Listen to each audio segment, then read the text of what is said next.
Hello बच्चों, आज की इस वीडियो में देखने वाले हैं अर्धवार्षिक परीक्षा 2024 विषय हिंदी कक्षा 8वीं का ओरिजिनल क्वेश्चन पेपर।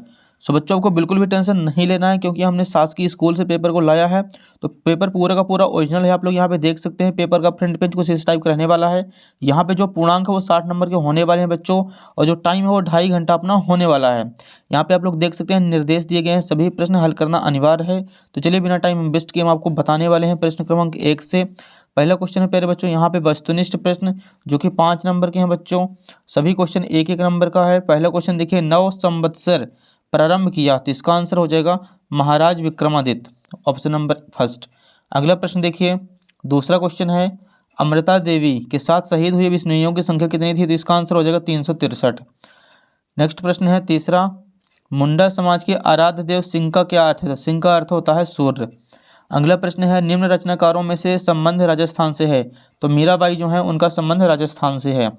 अगला प्रश्न है पांचवा, सतपुड़ा का जंगल कहाँ स्थित है, तो इसका आंसर हो जाएगा मध्य प्रदेश। सतपुड़ा का जंगल जो है वो मध्य प्रदेश में स्थित है। तो पहला क्वेश्चन अपना कंप्लीट हो चुका है। दूसरा प्रश्न देखिए, रिक्त स्थानों की पूर्ति कीजिए। ये भी प्यारे बच्चों 5 नंबर के हैं और सभी क्वेश्चन एक एक नंबर का है।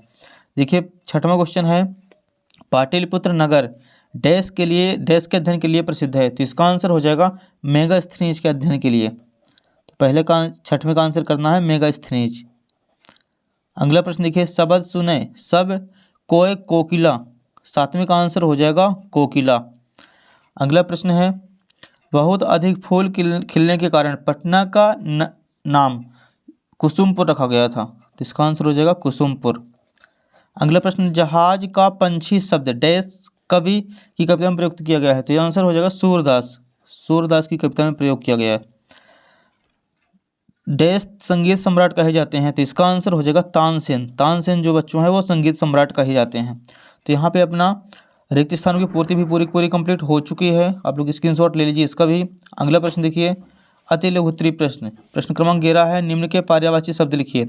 ये 12 नंबर के हैं। पहला क्वेश्चन है सूर्य, दूसरा है रास्ता, तीसरा है पिता। अगला है प्रश्न क्रमांक 12, संधि विग्रह कर प्रकार बताइए। सूर्योदय, नरेंद्र, निरोग। प्रश्न क्रमांक 13 है समास विग्रह कर प्रकार बताइए। प्रतिदिन, पंचवटी, दशानन। प्यारे बच्चों इनका भी आपको सोल्यूशन अगली वीडियो में प्रोवाइड करवा दिया जाएगा।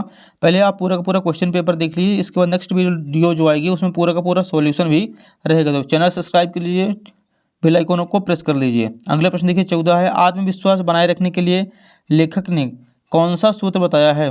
प्रश्न 15 है, ज्ञान विज्ञान के क्षेत्र में भारत की सबसे बड़ी देन क्या है। प्रश्न 16 है, बिरसा मुंडा के आंदोलन के समय और कौन से सेनापतियों की चर्चा की गई थी। तो यहाँ पे अपना 16 नंबर क्वेश्चन कंप्लीट हो चुका है। अगला क्वेश्चन है नेक्स्ट पेज पे 17, नाच रहे पागल हो ताली दे दे चल दल का भावार्थ स्पष्ट कीजिए। यहाँ से क्वेश्चन स्टार्ट होंगे और ये लघु उत्तरीय जो प्रश्न है वो 18 नंबर के रहेंगे। अगला प्रश्न देखिए, किसी एक कविता का सप्रसंग अर्थ लिखो। पहला देख सकते हैं, दूसरा देख सकते हैं, इनका हमें सप्रसंग व्याख्या लिखनी है। प्रश्न 19 है, नाच रहे हो पागल हो ताली दे दे चल दल का भाव स्पष्ट कीजिए। अगला प्रश्न देखिए, प्रश्न 20 है, पाटलिपुत्र किन किन सम्राटों की राजधानी रहा है। प्रश्न 21 है, किस बात के मान लेने पर हमारी शक्ति आधी हो जाती है। प्रश्न 22 है, उपसर्ग और प्रत्यय में अंतर बताइए। दीर्घ उत्तरीय प्रश्न बच्चों यहाँ से स्टार्ट होंगे जो कि 20 नंबर के हैं। प्रश्न क्रमांक 23 है, किसी एक गद्यांश का सप्रसंग व्याख्या लिखिए। आप लोग यहाँ पे पहला देख सकते हैं, हिमालय की बर्फीली चोटियों पर एक नज़र डालिए, ये छल रही जल रही एक सफ़ेद यहाँ भी है, जो गलती नहीं है ढलती नहीं है, नर्मदा चाहे कितनी भर भर करे किंतु वह भरती नहीं है, शताब्दियों ने इसे अमर ही देखा है अमर ही देखेगी।